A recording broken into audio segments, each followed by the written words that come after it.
Baiklah, materi kita pada hari ini mengenai PLSQL, ya, di mana kalau di dalam learning pad yang ada di classroom-nya Oracle itu berada di PLSQL, di learning pad PLSQL database programming.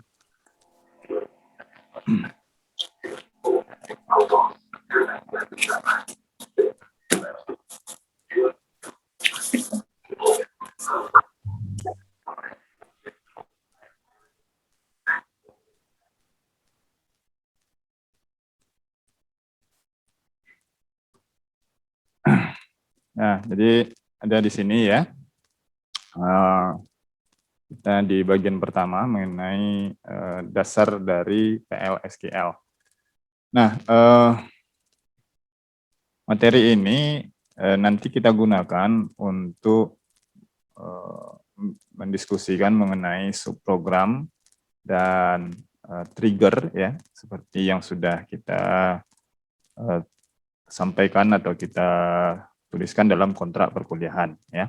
Nah, materi daripada PLSQL ini cukup banyak ya. Jadi kalau urutannya subprogram itu ada di bagian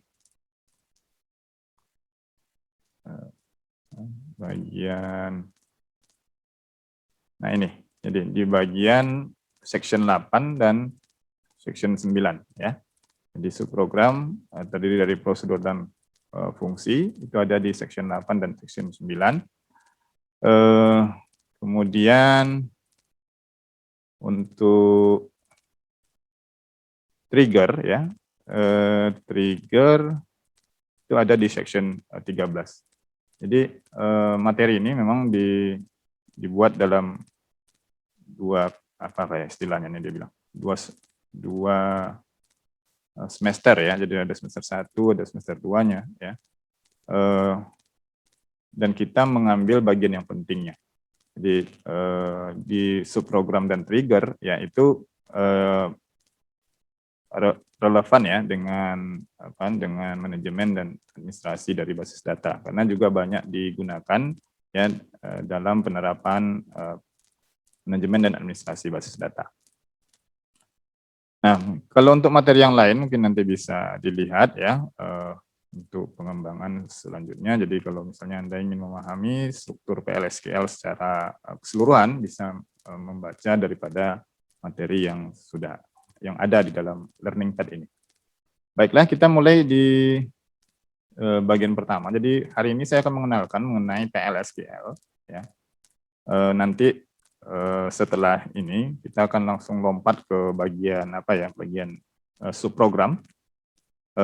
Nanti kalau Anda mau untuk Anda sebelum masuk ke subprogram nanti tolong dipelajari dulu bagaimana penggunaan variabel ini ya. Di variabel seperti apa, konstanta seperti apa ya. Kemudian penggunaan struktur kontrol ya, if, kemudian while dan for. Lalu struktur ini kursor ya, kursor ini bisa dibaca juga. Kemudian di struktur kontrol, struktur kontrol berarti termasuk percabangan untuk kondisi if dan case, lalu perulangan ya untuk while dan for.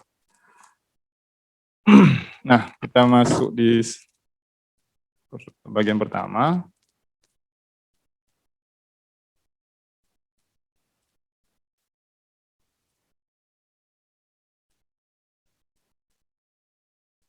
Bisa terlihat nih?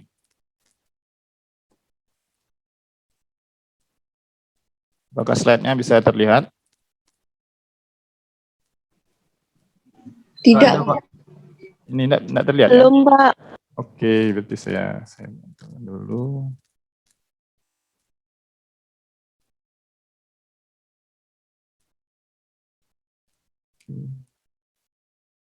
Screen. Nah, kalau ini terlihat? Terlihat, Pak. Oke, kita mulai yang di sini. Jadi materi kita hari ini mengenai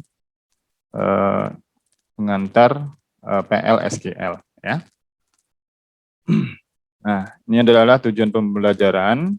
Di materi ini kita akan melihat deskripsi dari PLSQL, lalu melihat perbedaan antara SQL dan PLSQL, kemudian menjelaskan kebutuhan untuk PLSQL ini. Jadi ada 3 tujuan pembelajaran pada materi ini. Nah, PLSQL ini merupakan bahasa pemrograman prosedural ya untuk database relasional yang disediakan oleh vendor Oracle. Nah, untuk mendeskripsikannya kita dapat mempelajari karakteristik dari bahasa ini.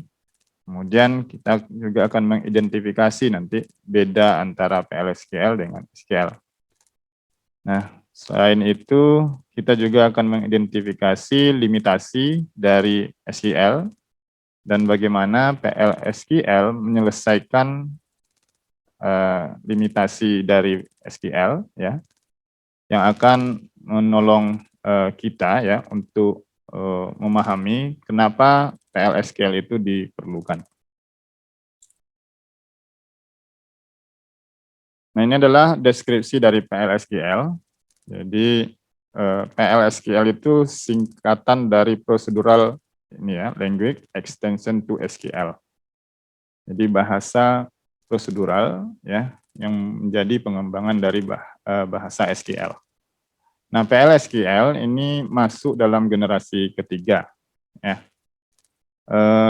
PLSQL ini adalah bahasa pemrograman yang dimiliki oleh Oracle. Ya, jadi ini dimiliki oleh Oracle. Nah, PLSQL ini mengkombinasikan ya logik pemrograman dan alur pengontrolan dengan SQL. Jadi kalau kita lihat di sini ya, ini logik pemrograman, ada if then else, mungkin sudah biasa ya, perintah percabangan if then else, and if, dan perintah perulangan loop misalnya, ya, and loop ya. Kemudian ditambahkan dengan statement SQL, ya, jadi kontrol logic program ditambah dengan kode SQL, inilah menjadi PLSQL.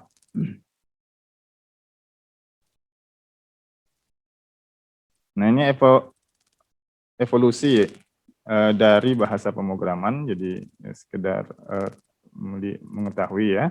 Jadi untuk generasi pertama ya, ini bahasa pemrograman yang digunakan adalah bahasa tingkat rendah atau disebut juga bahasa mesin.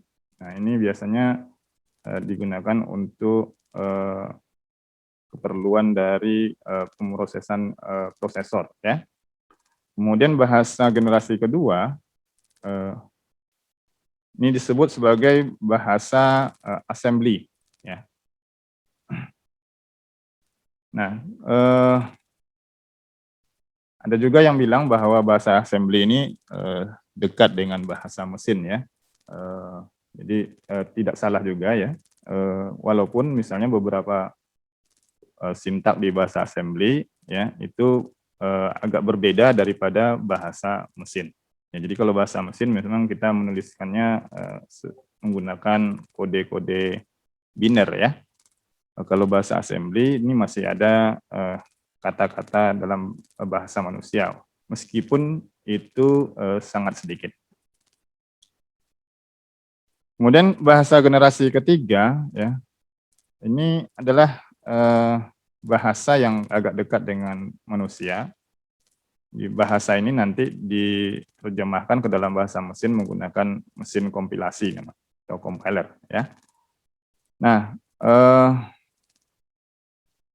bahasa generasi ketiga ini lebih mudah dipahami ya daripada bahasa generasi kedua ya. Nah, beberapa contoh dari bahasa generasi ketiga adalah Visual Basic ya, C, C++, ini COBOL, Fortran, Java, Pascal, dan PLSQL. Kemudian generasi bahasa pemrograman yang kelima itu bahasa generasi keempat ya. Nah, ini lebih mudah dipahami daripada bahasa generasi kedua, ya, dan aplikasinya lebih luas ya daripada generasi ketiga. Nah, kebanyakan bahasa generasi keempat ini digunakan dengan database, jadi untuk query ya, untuk membuat report, kemudian untuk memanipulasi data dan sebagainya. Nah, ini contohnya ya, contohnya adalah SQL dan MySQL. Jadi kode-kode SQL dan MySQL itu termasuk dalam bahasa generasi yang keempat. Nah, bahasa generasi yang kelima ya, ini secara umum ya, itu meliputi lingkungan pengembangan visual atau grafis ya. Kemudian dia mengekspor ya bahasanya ke mengekspor sumber bahasanya ke compiler generasi ketiga atau generasi keempat. Nah, generasi kelima ini ya, ini juga merefer pada bahasa yang mendefinisikan sebuah masalah dan sekumpulan constraint, kemudian ya menyerahkan kepada komputer untuk menemukan solusinya. Jadi contoh dari bahasa generasi kelima ini adalah artificial intelligence. Jadi ya, di sistem AI ya. Seperti misalnya contohnya Prolog ya, yang digunakan di mesin IBM. Nah, sebagai bahasa pemrograman yang dimiliki oleh Oracle ya, PLSQL ini hanya bisa digunakan pada database Oracle saja ya.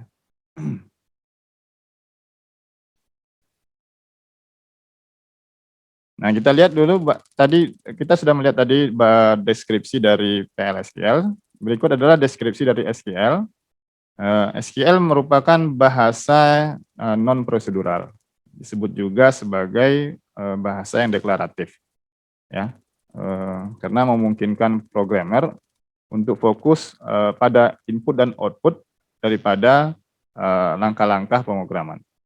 Nah, SQL sendiri masuk dalam bahasa generasi keempat, ya. Jadi pekerjaan utamanya digunakan untuk mengakses dan memodifikasi data dalam database relasional. SQL distandarisasi oleh ANSI, ya, jadi badan yang menstandarkan, membuat standar ya bahasa dari SQL agar dapat digunakan pada beberapa engine database. Nah, vendors ya, yang jadi penyedia database manajemen sistem seperti misalnya Oracle, itu meskipun dia menggunakan SQL yang standar dari ANSI, dia juga memasukkan beberapa fitur dari SQL yang dimilikinya dalam lingkungan database-nya. Ya, jadi seperti Oracle ini, ya, itu selain dia menggunakan SQL yang standar, yang sudah distandarisasi, dia juga bisa menggunakan bahasa SQL yang dimilikinya, seperti misalnya PLSQL tadi. Nah, ini contoh ya, mungkin sudah tahu ya, contoh statement SQL, ya ini sangat sederhana. Namun ini ada masalah ya, jadi ini ada limitasinya. Bagaimana jika kita perlu memodifikasi item data ya dalam dalam hal yang bersifat kondisional ya. Nah, kita akan menemukan keterbatasan dari SQL. Sebagai contoh berikut ya. Nah, ini contoh dari penulisan bahasa SQL. Sebagai contoh, kita ingin menulis sebuah statement SQL untuk mengupdate data job ID ya, dengan sebuah nilai yang baru yang ditetapkan oleh current job ID dan hire date-nya. Jadi kita ingin mengupdate data job ID berdasarkan nilai job ID sebelumnya, nilai job ID yang lama, dan tanggal seorang employees itu mulai bekerja. Ya, nah, ini masalahnya.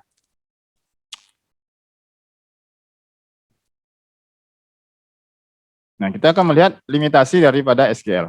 Kita asumsikan bahwa sebuah perusahaan ya ini memutuskan akan mempromosikan semua sales representatifnya, marketing representatifnya, dan stock clerk-nya ya, yang masa kerjanya paling sedikit 10 tahun ya, menjadi senior representatif dan clerk. Jadi naik jabatan nih. Ya. Nah, jika saat ini misalnya saat kita misalnya saat ini ya, diasumsikan jam sistemnya atau tanggal sistemnya adalah 5 Februari 2015, maka sales representatif yang employee ID-nya adalah 174, 176, dan 178, ini memenuhi kualifikasi untuk dilakukan promosi. Jadi ini masa kerjanya sudah lebih dari 10 tahun. Ya. Nah, lebih dari 10 tahun. Nah, ini memenuhi kualifikasi untuk promosi. Nah, begitu juga dengan stock clerk, dengan jabatan stock clerk yang employee ID-nya 141, 142, 143, dan 144, ini juga memenuhi kualifikasi untuk promosi karena masa kerjanya sudah lebih dari 10 tahun. Ya, jadi dia akan naik atau akan menempati job baru ya senior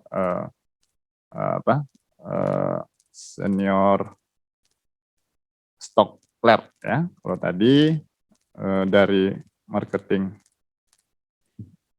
dari sales representatif menjadi senior sales representatif.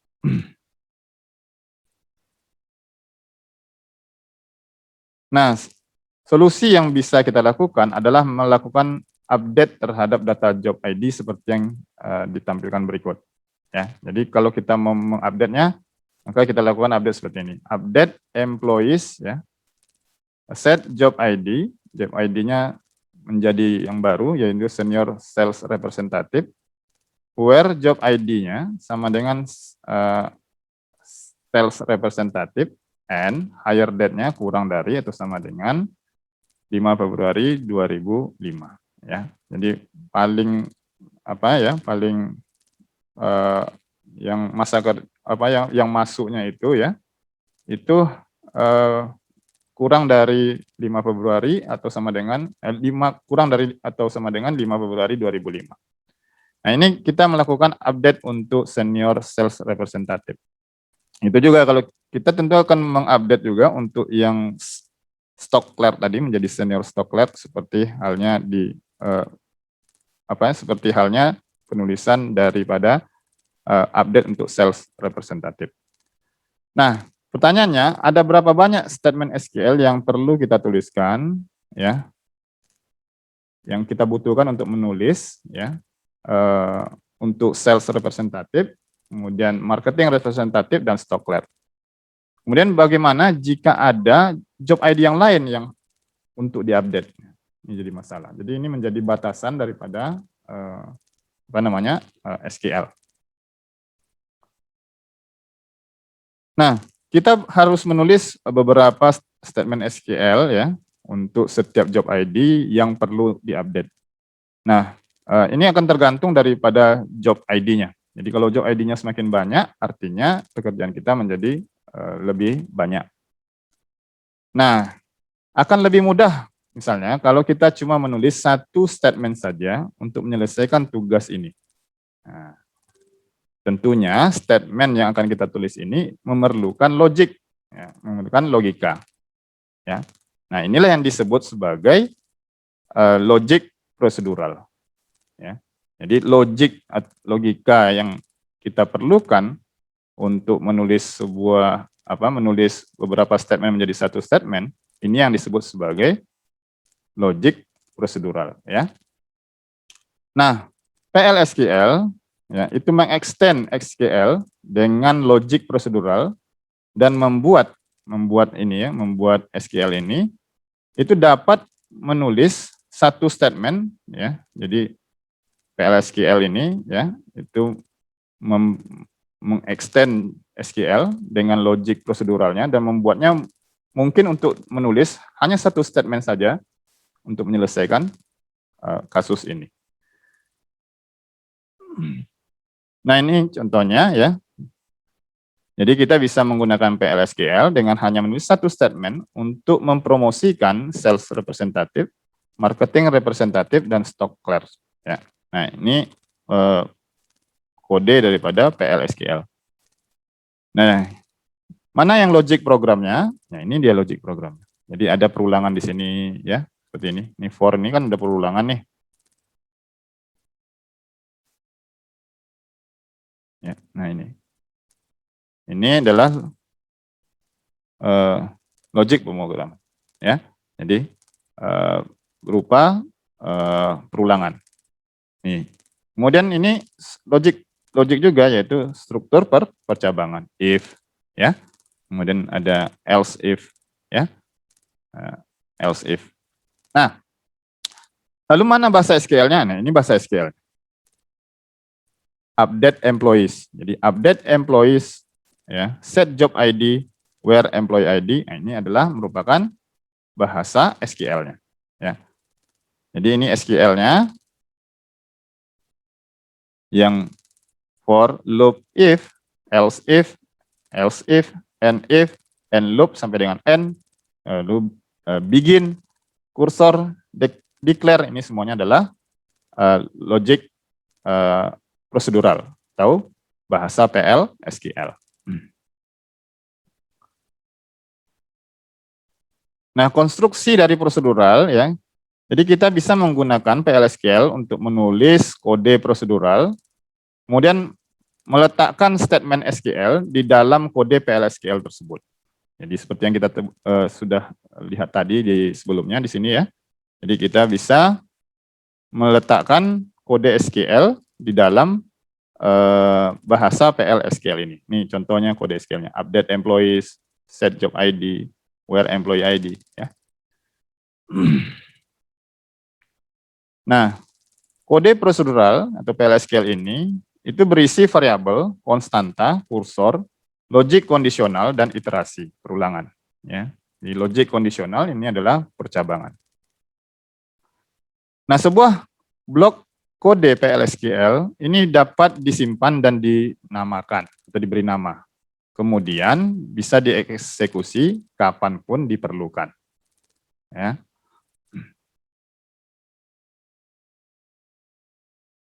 Oke, kita lihat beberapa konstruksi dari PLSQL ya, yang sudah di-highlight di bawah ini. Nah, ini adalah PLSQL, jadi kursor, ini adalah bahasa PLSQL. For loop, ya, ini end loop, ini adalah bahasa PLSQL, masuk dalam kontrol iteratif ya, untuk perulangan. Kemudian conditional control, if, else if, and if, ya, conditional control. Dan ini bahasa SQL, update, ya, update, kemudian set job ID, where employee, ini semuanya adalah bahasa SQL.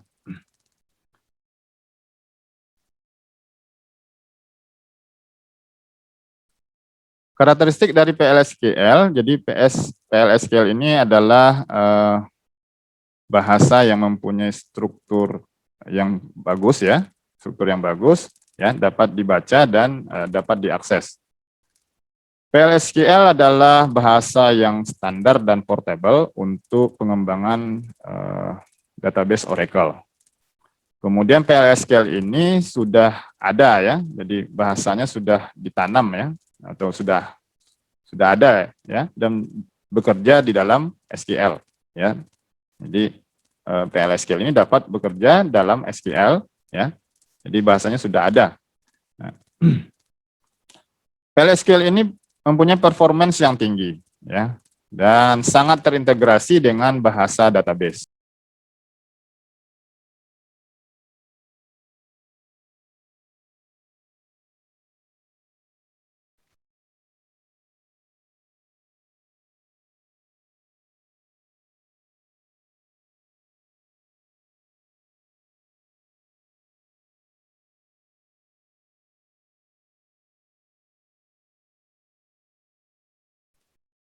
Halo, slide-nya bisa terlihat? Sudah, Pak. Baik, kita lanjutkan ya. Tadi mohon maaf, tadi kayaknya terputus tadi. Nah, karakteristik PLSQL ya. Jadi performance-nya cukup baik ya, dan terintegrasi dengan baik dengan bahasa database. Nah, PLSQL ini basisnya adalah bahasa pemrograman ADA. Kalau bahasa kitanya, kalau bahasa Minang misalnya dibilang pemrograman ADO. Nah, ada bahasanya ADO, yang ada ADA gitu ya. Jadi mungkin nanti Anda bisa cari apa itu bahasa pemrograman ADA ya. Jadi ADA ini sebuah bahasa pemrograman ya. Dan ini bahasa PLSQL itu mempunyai kemiripan sintak dengan bahasa ADA ini. Ya. Ini mirip lah dengan bahasa C yang mempunyai kemiripan sintak dengan bahasa Java gitu ya. Oke, nah ini beberapa terminologinya ya. Jadi kita sudah di pelajaran ini sudah mengenalkan istilah mengenai PLSQL, kemudian konstruksi dari prosedural. Oke, ada pertanyaan sampai sini?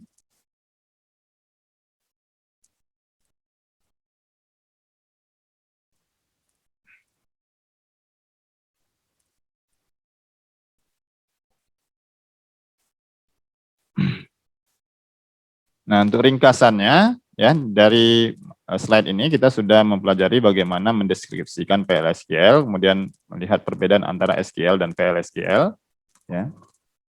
Jadi SQL merupakan bahasa deklaratif, sementara PLSQL itu bahasa yang menggabungkan logik prosedural ditambah dengan bahasa SQL.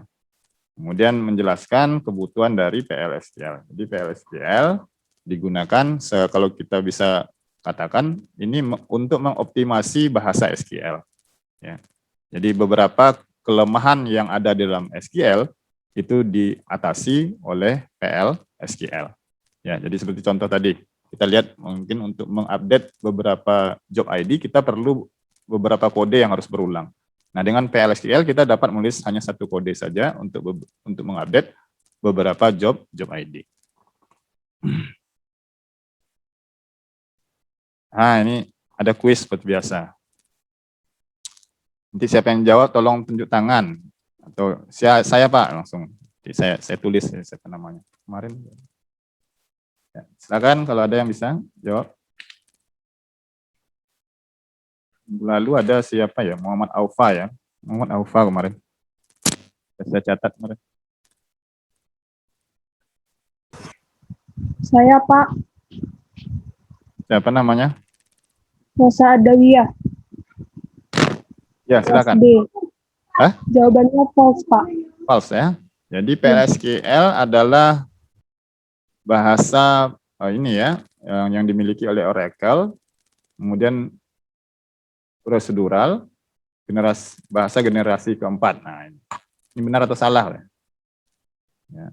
Tadi PLSQL masuk generasi keberapa? Ketiga, Pak. Ketiga, Pak.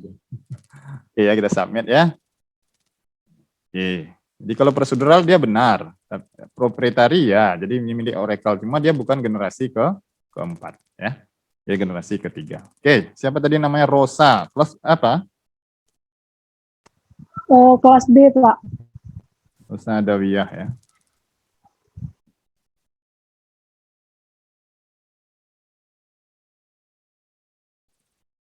Oke. Ada satu lagi biasanya nih. Mana? Jadi bahasa non prosedural memungkinkan programmer untuk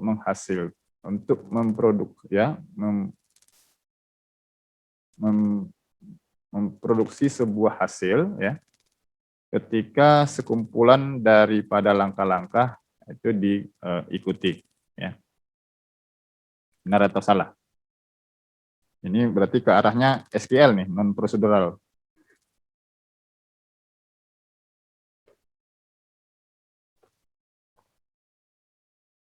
True atau false?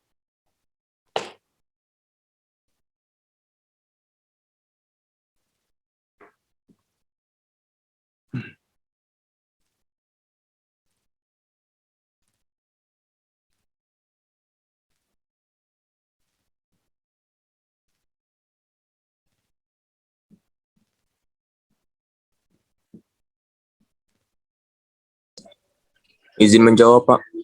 Ya, silakan namanya. Kelas Aman juga. Fauzi Maulana dari kelas B, Pak. Oke. Jawabannya false, Pak. Oke. Nah, yang bisa memberikan kumpulan dari langkah-langkah yang diikuti itu adalah PL SQL ya. Kelas B ya. Jawabannya false ya. Iya, Pak. Oke. Oke, bagus ya. Oh, ini apa nih? View result. View result apa?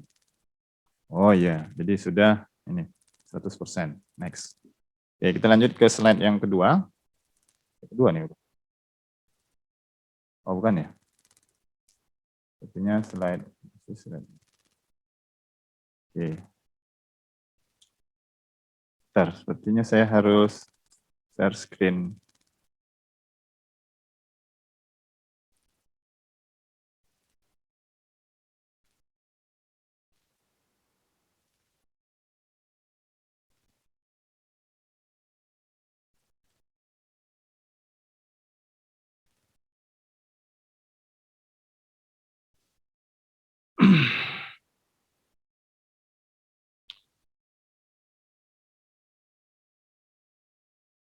Nah, berikutnya kita akan melihat benefit dari PLSQL.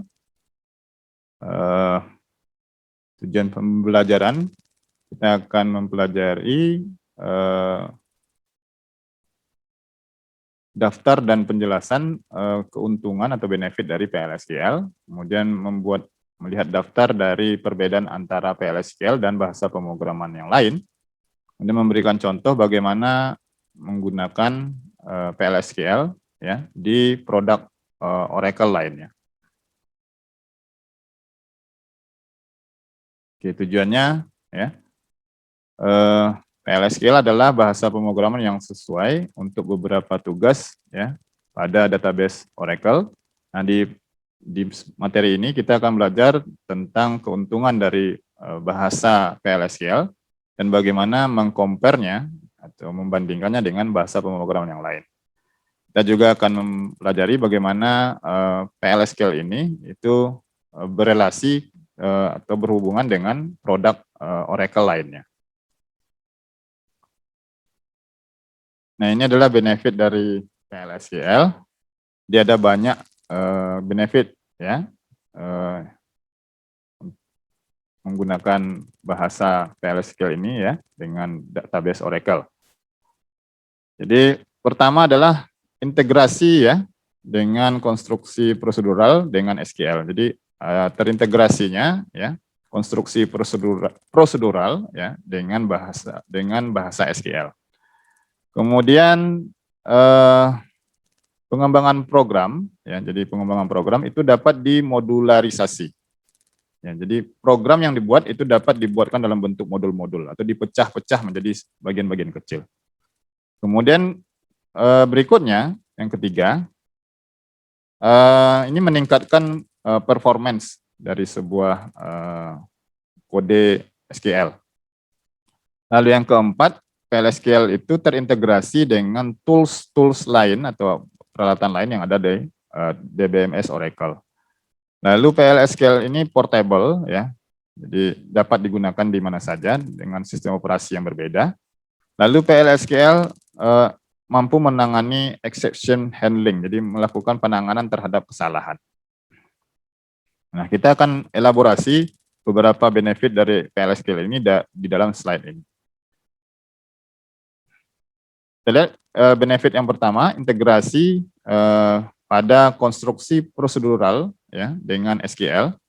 Jadi keuntungan utamanya dari PLSQL ini adalah integrasi dengan konstruksi prosedural ya dengan SQL. SQL itu sendiri sebenarnya adalah bahasa yang non prosedural. Jadi ketika kita mengatakan bahwa atau kita menjalankan perintah SQL ya, maka perintah itu memberitahukan server database ya apa yang harus dilakukan ya. Nah, ini kalau kita menggunakan SQL. Jadi ketika kita menulis perintah SQL, maka perintah itu memberitahu server database apa yang dilakukan. Jadi misalnya select bintang from employees, berarti kita query ini memberitahu kepada si server bahwa dia meminta untuk menampilkan seluruh kolom yang ada dalam tabel employees. Nah, namun SQL itu tidak dapat menspesifikasikan ya bagaimana melakukannya atau seberapa sering harus melakukannya. Nah, jadi ini bagaimana melakukannya misalnya, ya, atau seberapa sering untuk melakukannya. Ini adalah limitasi daripada SQL. Ya. Nah, untuk menyelesaikan masalah ini, PL/SQL ya itu dapat digunakan. Ya, jadi dia berintegrasi nanti dengan SQL menggunakan statement control. Jadi kalau bagaimana melakukannya, berarti kita pakai statement control, pakai if. Jadi kalau if-nya, kalau kondisinya terpenuhi, baru perintah SQL-nya dijalankan. Ya. Atau misalnya seberapa sering dilakukan, menggunakan misalnya statement kondisional. Oh, terbalik ya. Untuk bagaimana melakukannya menggunakan statement kondisional. Jadi perintah if ya atau case. Nah, kemudian seberapa sering kita menggunakan statement control pakai perulangan for dan loop. Ya. Nah, ini memberikan kita kontrol yang cukup baik ya, pada statement SQL yang akan dieksekusi. Nah, benefit yang kedua adalah pengembangan dari program yang dapat dimodularisasi. Jadi dapat dibagi-bagi menjadi program kecil. Ya. Nah, unit dasar dalam program PL/SQL itu adalah disebut sebagai blocks. Nah, semua program PL/SQL itu terdiri dari blocks. Ya, kita bisa memikirkan ini ilustrasinya ya. Kita bisa membayangkan ya bahwa blocks ini adalah modul. Jadi adalah modul ya yang dapat dimodularisasi. Ya, modul ini ya dalam suatu urutan atau misalnya ya atau dalam modul itu ada modul yang lain. Disebut sebagai modul yang bersarang. Nah, praktek pemrograman yang baik itu menggunakan program yang dipecah menjadi modul-modul ini. Ya. Jadi untuk pemrograman yang baik ya itu menggunakan program yang dipecah dalam bentuk modul. Ya, biasanya program yang dipecah dalam bentuk modul ini dalam bentuk prosedur atau fungsi ya. Ini yang kita sebut sebagai pengembangan program yang dapat dimodularisasi. Nah, ketika kita memecah program menjadi program yang lebih kecil, ya, maka kita dapat melakukan penanganan atau pengontrolan, ya, yang lebih mudah terhadap program yang lebih kecil tadi. Ya, bayangkan ya, misalnya kalau ada misalnya 50 baris ya, sebuah program, bandingkan misalnya dengan satu program yang lain misalnya memiliki 10 baris. Bagaimana melacak kesalahan ya? Kalau kita bandingkan antara dua buah program tadi. Program mana yang lebih mudah melacak program dengan jumlah baris 50 atau program yang dengan jumlah baris 10 baris. Pasti lebih mudah yang jumlah barisnya lebih sedikit. Karena untuk melacak kesalahannya kita hanya lebih cepat kita melakukan pelacakan karena barisnya lebih sedikit ya. Nah, ada beberapa keuntungan ya dengan membuat program yang dipecah menjadi bagian-bagian kecil. Ya, kita bisa mengelompokkan mengelompokkan secara logik ya statement-statement yang saling berhubungan di dalam blok tersebut. Kita juga bisa membuat blok di dalam blok yang lain atau disebut sebagai blok bersarang ya agar programnya menjadi lebih powerful. Kita juga bisa men-share blok tersebut ke programmer lain ya yang bisa digunakan untuk mempercepat waktu pengembangan.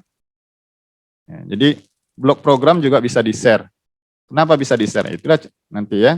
Jadi ketika kita membuat ini misalnya sebuah fungsi ya. Di SQL kan ada fungsi sum ya. Kenal ya fungsi sum ya. Kenal ya fungsi sum ya. Ini kan fungsi sum dimasukkan ke sebuah kolom ya. Misalnya ada kolom misalnya gaji misalnya gitu ya.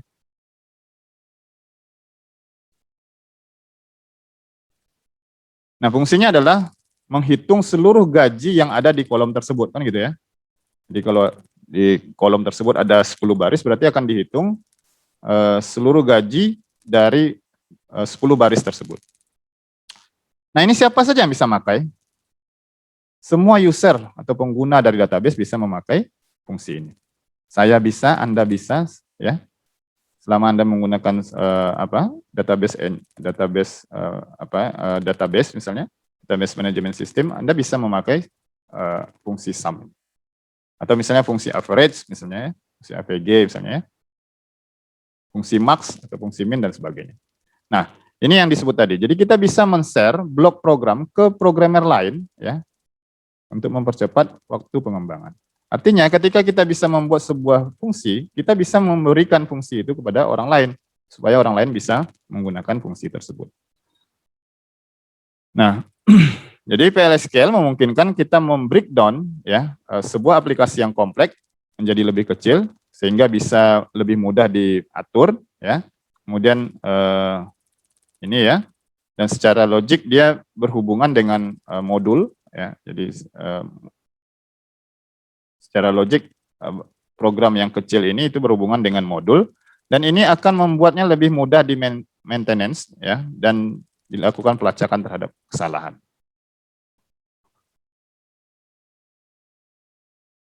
Benefit yang ketiga adalah peningkatan terhadap performance. PLSQL memungkinkan kita ya secara logik mengkombinasikan beberapa statement SQL ke dalam satu unit atau satu blok. Ya. Oleh karena itu, aplikasi nanti ya aplikasi yang berisi PLSQL itu dapat mengirimkan seluruh bloknya ya ke dalam database server ya.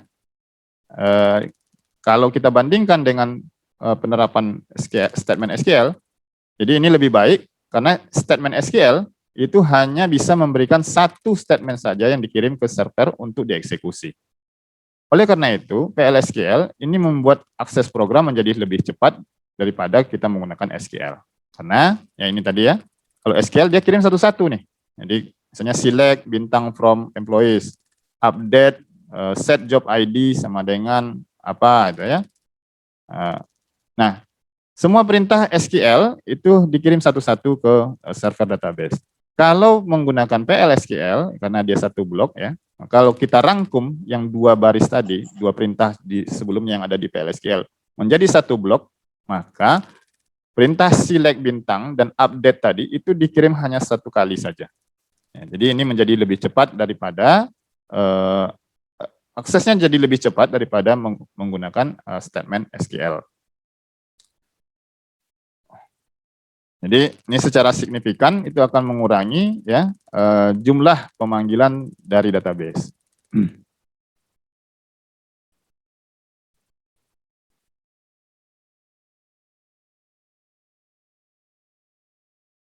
Oke, jadi ini masih peningkatan apa ya? Peningkatan dari performance. Jadi ini beberapa fitur ya yang apa ya? Yang apa namanya nih, yang meningkatkan performance dari database. Nah, kita lihat PLSQL, variabel pada PLSQL itu menyimpan data di apa ya? Di format biner apa ini? Di dalam format biner internal yang sama ya dengan yang digunakan oleh database. Jadi kita tidak perlu konversi data. Kemudian PLSQL dieksekusi pada memori yang sama, ya.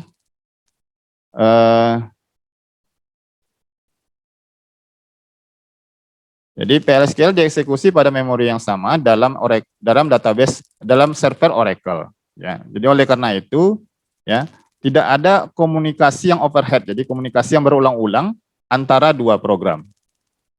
Kemudian fungsi dalam PLSQL itu dapat langsung dipanggil ya dari SQL. Nah, bentuk khusus dari prosedur PLSQL ini kita sebut sebagai trigger. Trigger ini itu dapat dieksekusi secara otomatis ketika ya sesuatu hal terjadi di dalam database. Nah, misalnya begini, kalau kalau ada seorang user menambah data di dalam sebuah database, bentar.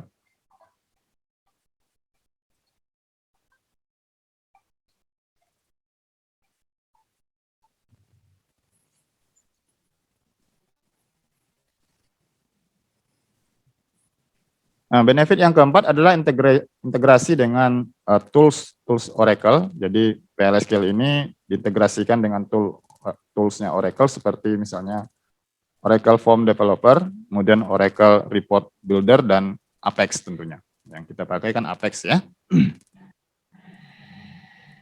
Lalu portable, program PLSQL dapat berjalan di mana saja pada server Oracle ya. Jadi tidak harus tergantung sistem operasinya dan platformnya. Ya. Jadi program PLSQL ini tidak perlu konversi ya, misalnya atau harus disusun ulang ya untuk sistem operasi dan platform yang berbeda. Jadi dia portable. Ketika dibuat di satu sistem operasi, dia berlaku untuk semua sistem operasi yang lain.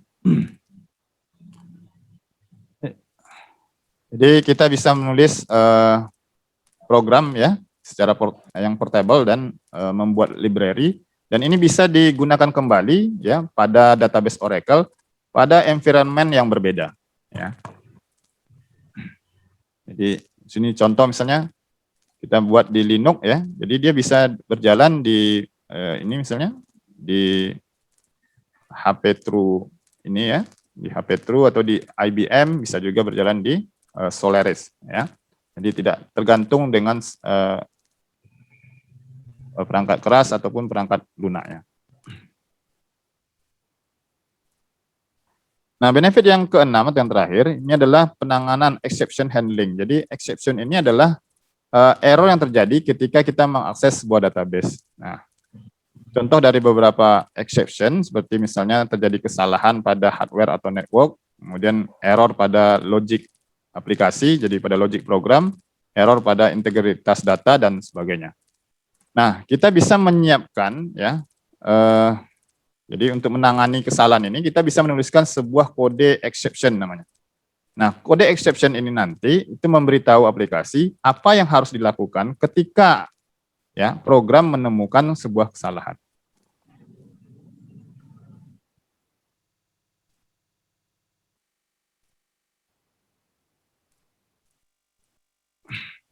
Ya. PLSQL memungkinkan kita untuk menghandle database dan exception program secara efisien. Jadi kita bisa mendefinisikan beberapa blok ya yang terkait dengan exception. Sebagai contoh misalnya if no data ya is found misalnya. Jadi kalau tidak ada data yang ditemukan apa gitu. Ini salah satu contoh exception. Jadi kalau terjadi kesalahan misalnya datanya tidak ada ya, atau terlalu banyak baris yang ditemukan misalnya. Terlalu banyak baris yang ditemukan, apa penanganan kesalahannya, atau misalnya kesalahan pada jumlah angka yang dikalkulasi, yang dihitung. Nah, ini kalau misalnya terjadi kesalahan ini apa penanganannya ya.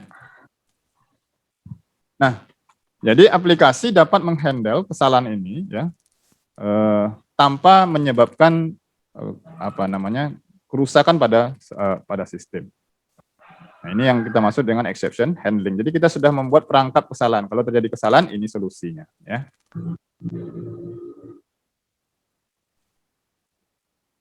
Nah, perbandingan PLSQL dengan beberapa bahasa pemrograman, ya, ini dengan C dan Java, ya. Kalau kita lihat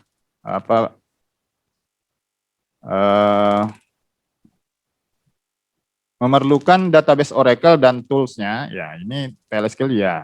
Kalau C dan Java tidak. Jadi C dan Java bisa berdiri sendiri tanpa harus ada database Oracle. Tapi kalau PLSQL ya.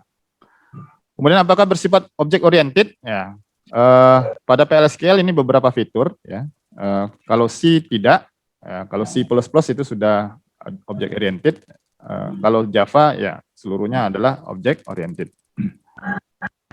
Kemudian bagaimana performance-nya terhadap database Oracle? Ya, tentu saja karena ini adalah bahasanya untuk database Oracle, maka ini sangat efisien. Ya, ini kurang efisien, ya Java juga kurang efisien. Kemudian portable untuk sistem operasi yang berbeda, ya jelas ya. Ini sama dengan Java. Jadi PLSQL sama dengan Java. Java juga portable untuk sistem operasi yang berbeda. Tapi kalau C tidak ya. Nah, mudah dipelajari ya. Ini relatif ya, relatif mudah dipelajari. Kalau C ini agak sulit ya, Java juga agak sulit. Nah, tapi ini relatif juga. Ada juga yang tidak sulit mungkin mempelajari Java dan bahasa C. Nah, ini adalah beberapa produk Oracle yang bisa menjalankan PLSQL. Ya, jadi sampai Oracle versi database yang terakhir, ya itu masih bisa menjalankan PLSQL karena PLSQL ini adalah bahasa yang dikembangkan oleh Oracle. Kemudian Oracle Application Server, kemudian Oracle Developer Suite, Apex ya, Oracle Apex ya, ini juga mensupport daripada PLSQL. Oke, ini beberapa terminologi ya yang ada di pelajaran ini. Ada blocks. Jadi blocks ini adalah bagian dari atau apa namanya kode program dari PLSQL.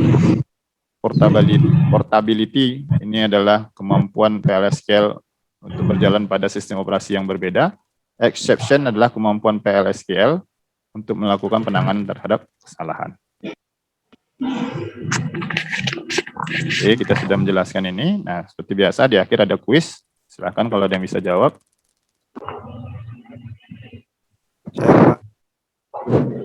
Siapa namanya? Sebutkan nama dan. Nama saya Alvin Wahyuda dari kelas A, Pak. Alvin Wahyuda, kelas A. Oke, silakan jawabannya. Jawabannya true.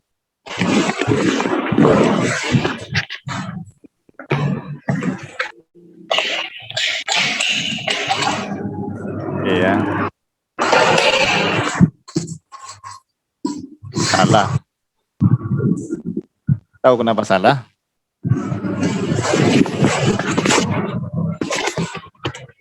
Tahu enggak kenapa salahnya?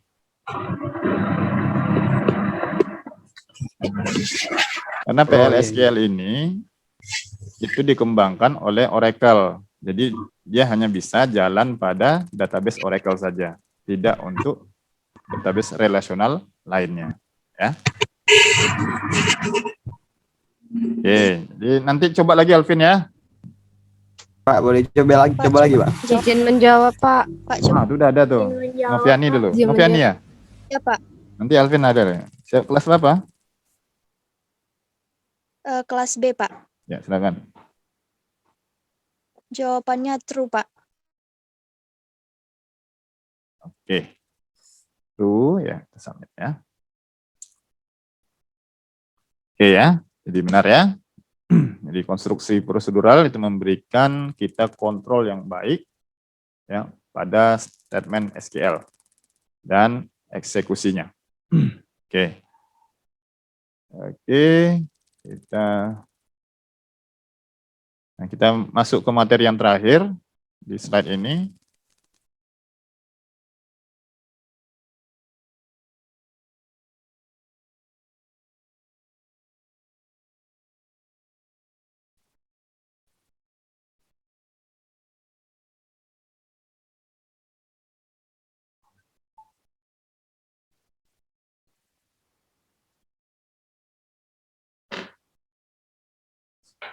Slide-nya bisa terlihat ya.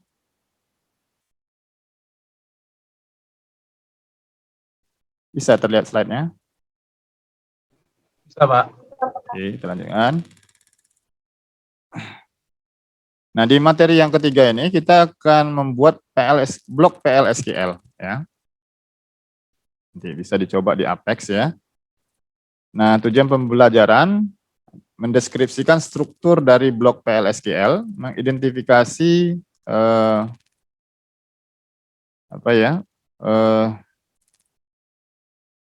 jenis-jenis dari blok PLSQL, kemudian mengidentifikasi lingkungan pemrograman PLSQL, membuat dan mengeksekusi sebuah blok PLSQL yang anonim, ya.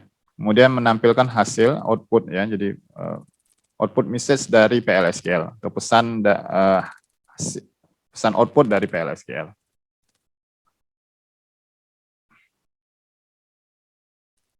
Nah, kita akan mempelajari struktur dari blok PLSQL dan membuat satu jenis dari blok ini yang kita sebut sebagai blok anonim atau anonymous block, ya. Nah, di akhir perkuliahan ini kita akan mempelajari bagaimana membuat prosedur, fungsi, dan package menggunakan struktur dasar yang kita temukan pada anonymous block, ya. Kemudian setelah mempelajari ini, ya, kita bisa mendevelop program PLSQL. Kemudian kita juga bisa memulai untuk mengcoding PLSQL pada environment Apex. Oke, ya. Nah, ini adalah struktur dari blok PLSQL. Jadi secara umum blok PLSQL itu terdiri dari 3 section. Pertama adalah section deklaratif. Ini opsional, artinya boleh ada, boleh tidak. Yang kedua executable. Nah, ini mandatory, ini harus ada. Yang ketiga adalah exception handling. Ini opsional juga, ya. Jadi boleh ada, boleh tidak. Deklaratif, ini adalah section yang dimulai dengan keyword declare. Jadi ini, ya. Yang di bawah declare ini berarti adalah section deklaratif. Dan diakhiri ketika ketika section executable-nya itu dimulai atau dijalankan. Ya, jadi declare ini sampai terakhir, ya, sampai terakhir ini dia. Kapan dia selesai? Kalau misalnya blok ini dijalankan. Kemudian yang section kedua executable, ya, ini dimulai dengan keyword begin dan diakhiri dengan keyword end, ya. Nah, ini kalau kita lihat, ya, end yang terakhir itu diterminated atau diterminasi dengan semikolon, jadi dengan titik koma. Jadi end yang terakhir ini harus diakhiri dengan titik koma. Nah, section ini, ya, itu bisa berisi satu blok saja atau bisa juga berisi beberapa blok. Artinya di dalam executable ini, ya, kita bisa membuat beberapa blok program di sini. Ya. Jadi kita bisa membuat beberapa blok program di dalam bagian executable ini. Kemudian pada bagian exception handling, ya, pada bagian ini, ya, ini dia berada di dalam section executable, ya. Jadi dia berada di dalam executable dan section ini itu ditandai dengan keyword exception. Jadi kalau ada keyword exception berarti yang di bawahnya itu adalah sectionnya exception handling, ya.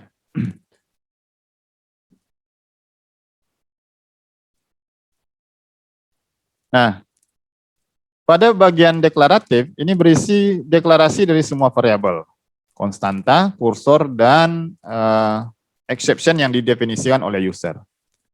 Ya. Nah, ini opsional. Pada section executable, ya, ini berisi semua statement SQL yang digunakan untuk meretrieve data dari database dan statement PLSQL yang digunakan untuk memanipulasi data di dalam blok. Paling sedikit harus ada satu statement. Jadi di dalam begin dan end ini paling sedikit harus ada satu statement. Ya, jadi kalau supaya PLSQL-nya dapat berjalan, begin dan end saja tidak ada hasilnya. Ya, jadi di antara begin dan end harus ada satu statement agar kita bisa melihat hasil dari PLSQL. Pada section exception, ya, ini kita menspesifikasikan, ya, aksi, ya, yang dilakukan ketika terjadi error atau kondisi yang abnormal, ya, saat saat executable section ini dijalankan. Nah, ini juga sifatnya opsional. Jadi yang mandatory itu adalah yang bagian executable.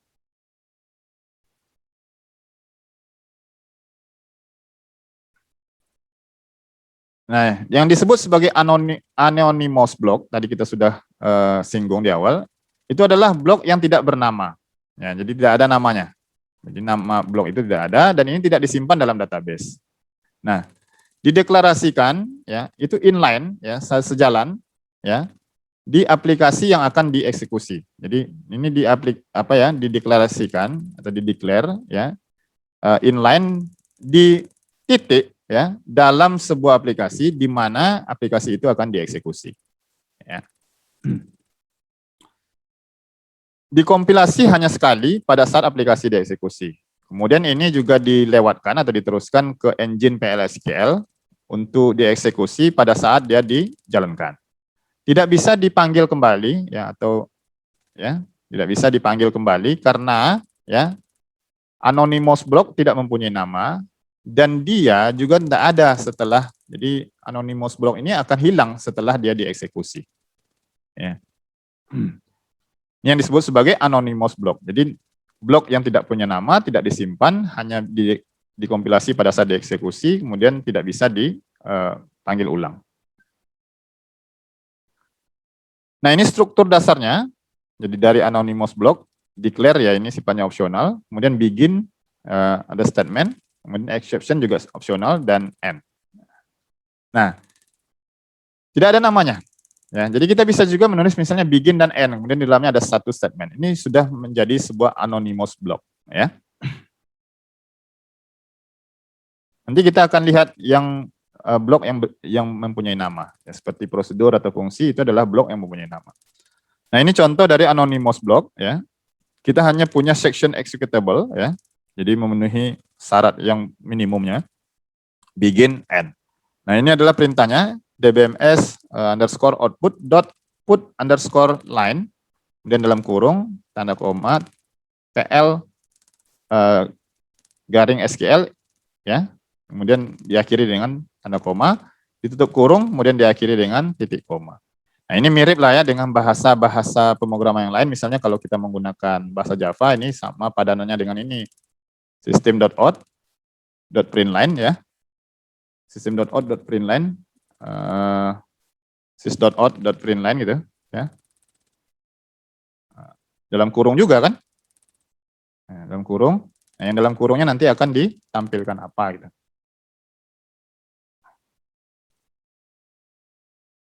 Titik koma. Atau di C misalnya kalau kita menggunakan C printf misalnya. Printf apa? Ini sama, padanannya sama gitu. Jadi dbms underscore output dot put underscore itu ya, line itu sama dengan fungsi ini. Jadi menampilkan pesan ke layar ya. Printf apa misalnya gitu.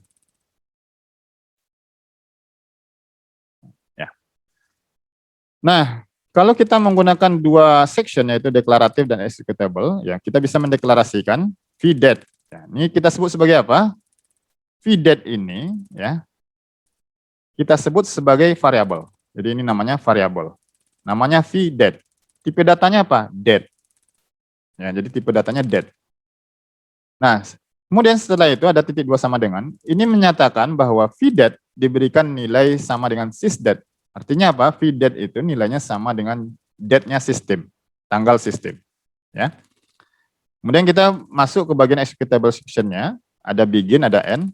Ketika kita tampilkan dbms underscore output dot put underscore line vdet, maka yang ditampilkan kalau hari ini, ya misalnya hari ini, date hari ini tanggal berapa nih ya? Tanggal 5 ya. Berarti ini nanti akan dicetak 5 Mei ya, rasa udah bulan Mei. 5 Mei 2021. Ya. Jadi ini maknanya vdet ini nama variabel ya, nama variabelnya vdet. Jadi ini boleh kita ganti, enggak harus vdet misalnya. Mau kasih nama tanggal boleh karena ini nama variabel. Sama seperti misalnya di Java kita buat int tanggal misalnya, ya ini maknanya sama bahwa tanggal adalah sebuah variabel dengan tipe data integer. Di sini kita bilang vdet adalah variabel dengan tipe data date, kemudian dia diberi nilai dengan sysdet. Nah ini sama juga kalau kita menggunakan Java kan kita bisa bikin begini, integer tgl sama dengan 10 ya. Nah ini kita mendeklarasikan variabel sekalian memberikan nama. Nah, ini contoh dari anonymous block menggunakan 3 section, declarative, executable, dan exception. Ya. Contoh, ada declare, ya. Ada 2 variabel yaitu first name dengan tipe data varchar, panjangnya 25. Kemudian last name dengan tipe varchar, panjangnya juga 25. Kemudian perintah executable section, yaitu begin ya. Kita mulai dengan begin. Select first name, last name, into first name, v last name. Artinya apa? Nilai kolom yang ada dalam first name dan last name itu akan disalin ke variabel v first name dan v last name. Oleh karena itu, perhatian konsekuensinya tipe data v first ini ya, tipe data ini itu harus sama tipe datanya dan panjangnya dengan yang ini. Nah, ini harus sama nih. Ini kan akan ya, ini harus sama nih. Jadi tipe data harus sama, panjang juga harus sama. Kenapa? Kalau misalnya tipe datanya berbeda, maka dia tidak bisa menyalin di sini nanti. Misalnya kalau kita buat first name number misalnya, ya tidak mungkin disalinkan data karakter ke dalam number. Kemudian kalau panjangnya juga kurang, maka informasinya juga akan menjadi keliru nanti. Ya, misalnya data yang disimpan sepanjang 35, sementara kita hanya menyiapkan panjang senilai 20, maka nanti informasinya akan keliru karena ada yang terpotong di situ. Ya, jadi dia akan menyalin ya first name dan last name dari tabel employee yang last name-nya namanya sama dengan Oswald ke dalam variabel v first name dan v last name. Kemudian nanti ditampilkan menggunakan perintah PLSQL ya dbms output.put line. Ya, jadi karyawan bulan ini adalah ini namanya dan ini nama depannya dan ini nama belakangnya. Nah, di sini ada section untuk exception. Jadi kalau terjadi kesalahan, apa kesalahannya? Kalau misalnya terlalu banyak baris, jadi too many rows. Jadi kalau misalnya terlalu banyak baris, misalnya ya, terlalu banyak baris yang ada di dalam variabel dalam ini, di dalam first name dan last name, maka nanti akan muncul pesan kesalahan. Jadi kalau terlalu banyak baris kesalahannya, dia tidak mengganggu kepada kinerja sistem database. Jadi sistem database tidak mengalami kerusakan, tapi dia akan memberikan pesan kesalahan di sini. Ya, pesan kesalahannya apa? Ya, bahwa statement yang di-retrieve itu terdiri dari beberapa baris. Ya. Nah, kalau terdiri dari beberapa baris, maka variabel ini tidak bisa mengakomodirnya, tidak bisa menampungnya. Maka gunakanlah kursor katanya. Jadi gunakanlah kursor ya atau ganti kriteria pencariannya. Ya.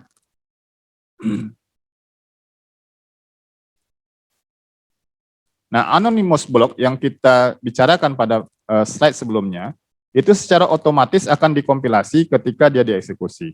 Jika terjadi kesalahan, maka seperti bahasa pemrograman yang lain, ya, maka kompilasi akan dihentikan.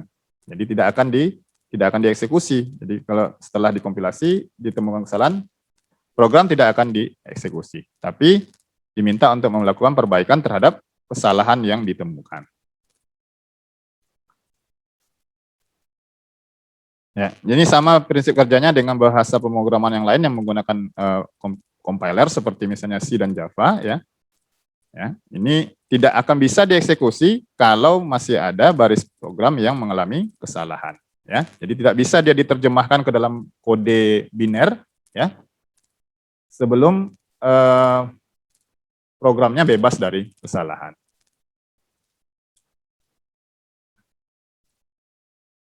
Nah, bedanya dengan C dan Java, mungkin kalau C dan Java yang dicek itu adalah spellingnya saja, ejaannya, ya.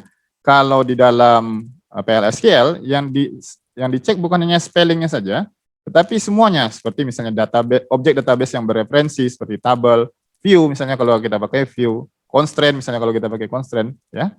Kemudian privilege juga, privilege yang dibutuhkan untuk mengakses objek-objek database tadi. Nah, ini barulah yang kita sebut sebagai blok yang diberi nama. Jadi sebuah subprogram ini adalah blok PLSQL yang mempunyai nama. Dan subprogram ini disimpan di dalam database. Jadi bisa dipanggil lagi ketika kita memerlukannya.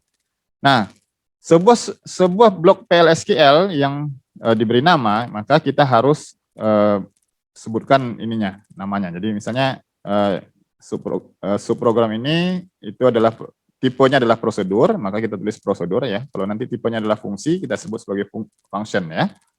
Kalau trigger ya kita sebut sebagai trigger ya. Nah, prosedur namanya apa? Nah, kemudian ada ini ya, kata kunci is, kemudian di sini adalah deklarasi dari variabel. Lalu ini bagian executable section, kemudian ada exception section ya, ini menjadi bagian yang opsional.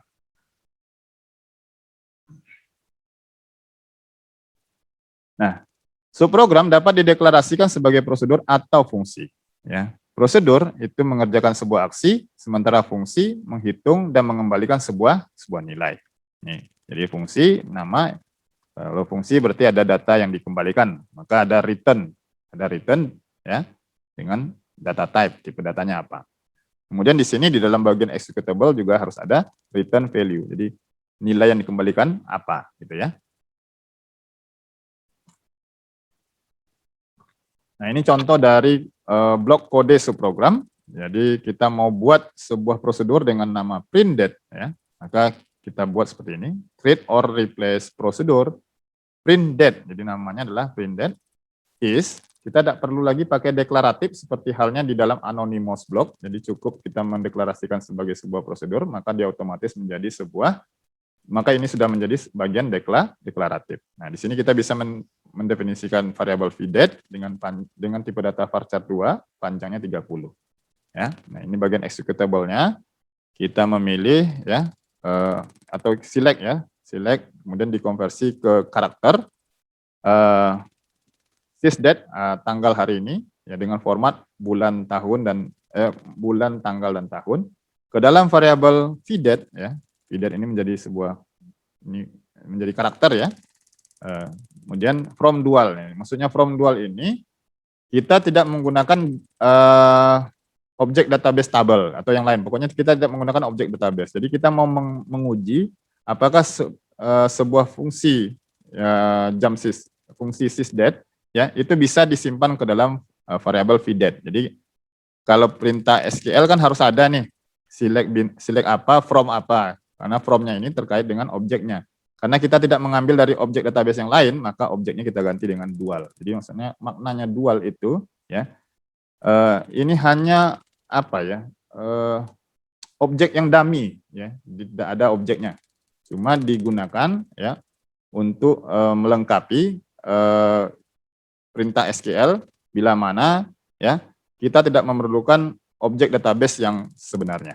Jadi kalau menggunakan objek database yang dummy, kita bisa menggunakan objek data dual. Tapi ini kasusnya hanya untuk beberapa kasus saja ya. Kalau misalnya kita perlu mengambil nilai dari sebuah objek database ya, maka kita harus menggunakan objek database yang tersedia seperti tabel atau view ya. Bentar lagi. Iya. Nah, kemudian kalau memanggilnya gimana? Kita bisa mengambilnya pada memanggil prosedur ini pada bagian executable ya. Jadi di bagian nanti kalau ini sudah selesai disimpan, kita manggilnya begini. Jadi menggunakan anonymous block lagi, begin printDate n. Jadi nanti dia akan panggil printDate ini. Ya. Jadi kalau prosedur kita harus memanggilnya secara eksplisit seperti ini. Ya, jadi disebutkan nama prosedurnya. Tapi kalau kita membuat fungsi nanti, fungsi dapat dipanggil secara implisit, seperti misalnya select sum misalnya gitu. Ya, ini pemanggilan secara implisit. Ya, select sum. Sum ini kan fungsi, jadi dia bisa dipanggil di dalam kode SQL. Lain kalau prosedur tidak bisa dibuat begini, select printDate itu, nggak mau deh. Ya, beda ya.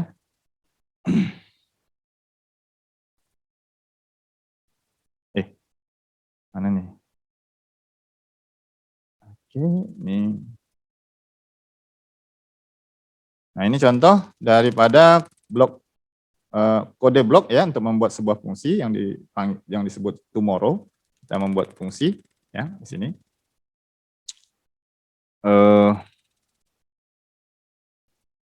Nah, selain secara implisit ya di dalam fungsi juga bisa dipanggil secara eksplisit seperti ini ya. Jadi fungsi juga bisa dipanggil secara eksplisit. Nah, ini harus disebutkan ya nama fungsinya, atau kita menggunakan anonymous block di sini untuk memanggil nama fungsi. Nah, ini kalau kita memanggil secara implisit begini, select tomorrow, sys that as tomorrow date from dual. Ya, ini pemanggilan secara implisit. Sementara ini pemanggilan secara eksplisit ya. Harus disebutkan atau digunakan anonymous block untuk memanggilnya. Tapi kalau di sini kita bisa tempelkan kode SQL untuk memanggil sebuah fungsi. Itu bedanya. Jadi kalau prosedur harus dipanggil secara eksplisit, kalau fungsi itu bisa dipanggil eksplisit dan implisit. Nah, ini adalah environment pemrograman dari PLSQL, jadi ada banyak tools yang tersedia di Oracle yang tersedia untuk lingkungan pengembangan dari database ya, yang untuk menjalankan PLSQL. Jadi ada Apex, ada SQL Workshop, Application Builder dan sebagainya. NetBeans juga bisa ya. Jadi mungkin nanti coba dicari bagaimana pemanfaatan NetBeans untuk menjalankan PLSQL. Nah, pada SQL command di Apex misalnya, ini contoh di Apex ya. Jadi kita sudah coba kemarin di Apex ya, kita bisa menggunakan PLSQL ya cukup dengan menuliskan perintahnya, kemudian menjalankannya sebagai satu perintah SQL saja. Ya. Nah, jadi kalau kita tulis dalam SQL command ini ada perintah deklaratifnya, kemudian ada executable sectionnya, ya kita bisa memanggil ini cukup ditekan tombol run-nya. Jadi seolah-olah kode PLSQL yang kita tulis itu dianggap sebagai satu statement SQL ya, satu statement SQL. Nah, kita juga bisa menggunakan SQL script ya. Kalau pada SQL script ini bisa berisi satu atau beberapa statement SQL ya, dan bisa juga dan juga atau blok PLSQL. Nah, pada SQL script ya, kita bisa menjalankan beberapa script ya yang mempunyai beberapa statement. Nah, di dalam SQL script ini untuk blok PLSQL yang anonim ya, anonymous blocknya itu harus dimulai dengan slash dulu. Jadi kalau mau menjalankan sebuah anonymous block pada SQL script ini harus dimulai dengan garis miring, kemudian ditutup juga dengan garis miring ya. Di sini ini ya, maaf, garis miring ya. Jadi ini untuk membedakan ya mana pemanggilan dari setiap script, karena ini ada satu script, ini satu script, ini script, satu script lagi ya.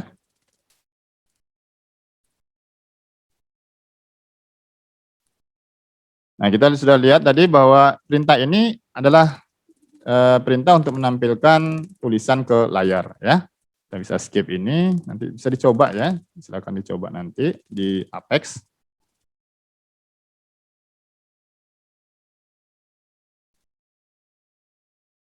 Oke, ini contohnya. Ya, jadi kita misalnya buat di declarative sectionnya sebuah variabel namanya vResult, tipe datanya number.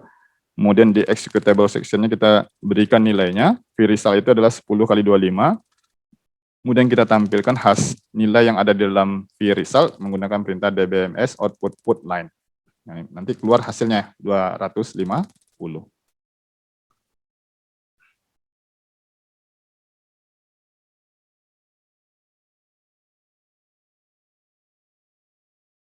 Nah, DBMS output put line itu memungkinkan juga untuk menampilkan satu karakter ya, satu karakter string di satu waktu ya. Jadi meskipun itu terpisah ya. Jadi ini misalnya seperti ini ya.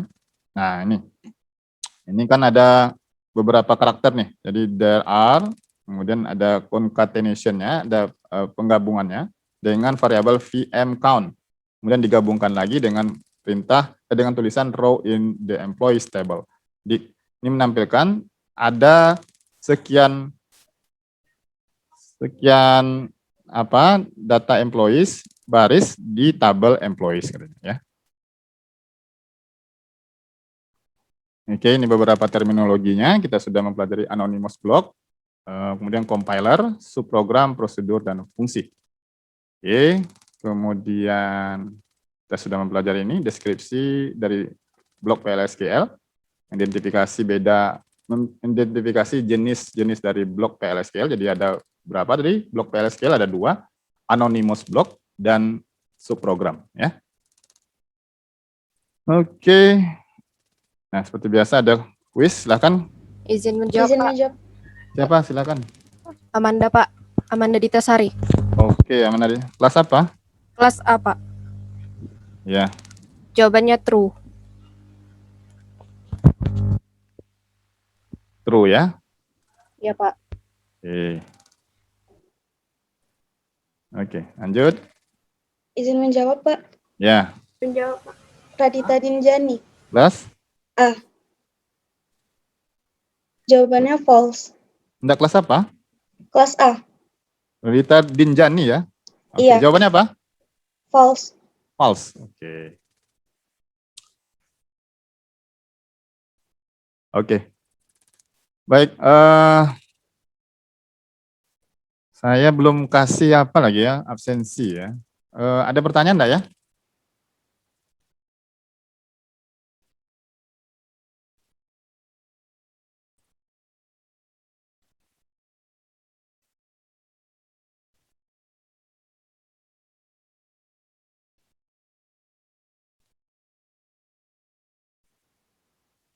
Ada pertanyaan? Mana ada absensi?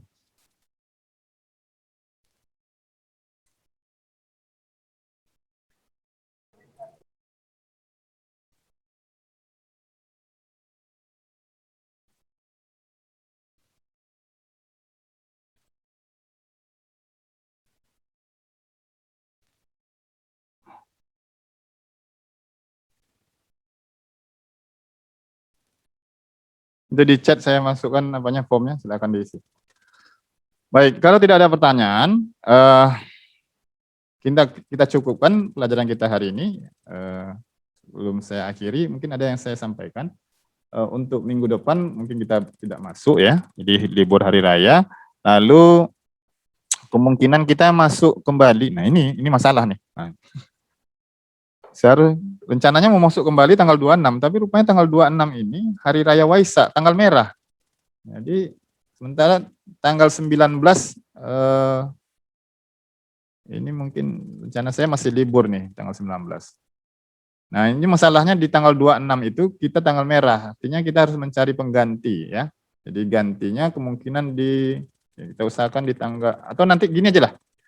Untuk yang materi di pertemuan ke-12, nanti saya minta Anda baca materi saja ya, supaya, karena tanggal 26 kan tanggal merah itu ya, nanti saya kirimkan via WA.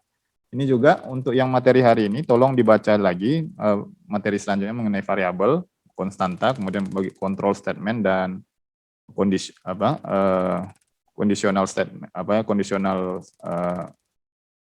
struktur ya. Kontrol struktur dan kondisional struktur, if dan perulangan. Oke, saya rasa itu. Ini sudah disalin. Pak, izin Pak. Ya, silakan. Pak, Pak recordnya boleh dikirim ke YouTube Pak.